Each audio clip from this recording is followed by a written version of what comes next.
இயேசு தன் வாழ்க்கையில் 33 ஆண்டுகளும் அவர் செய்ததெல்லாம் அன்பு காட்டியது மட்டும்தானே. அவரை பகையாய் நினைத்தார்களே ஒழிய அவரை பகைவராய் யாராலும் நடத்த முடியவில்லை.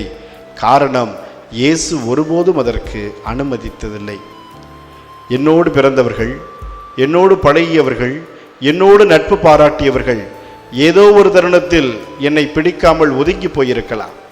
எனக்கு எதிராக எதிர்வினைகள் பல செய்து கொண்டிருக்கலாம். நீங்கள் அதில் ஈடுபடாமல் அவர்களால் உங்கள் மீது எதையும் செய்துவிட முடியாது.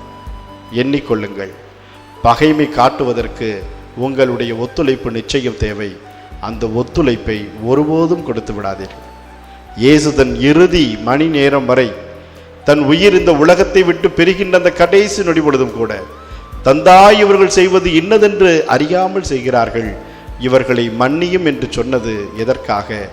இவர்கள் பகைமையை நான் ஒருபோதும் ஏற்றுக்கொள்ள மாட்டேன், அன்பை மட்டுமே நான் கொடுப்பேன் என்று உணர்த்தி இருக்கிறார். நம் ஆழ்மனதில் காயங்களை ஏற்படுத்திய நிகழ்வுகளையும் அந்த நிகழ்வுகளின் சொந்தக்காரர்களையும் ஒருபோதும் பகையாய் நினைக்காமல், கடவுளை உணர்வதற்கு அவர்கள் ஒரு வாய்க்காலாய் அமைந்தார்கள் என்ற பரந்துபட்ட பார்வைக்கு வந்துவிட்டோம் என்றால், வாழ்நாளில் எல்லா காலமும் கடவுளின் அன்பும் ஆசீரும் நம்மை சூழ்ந்து வழிநடத்தும்.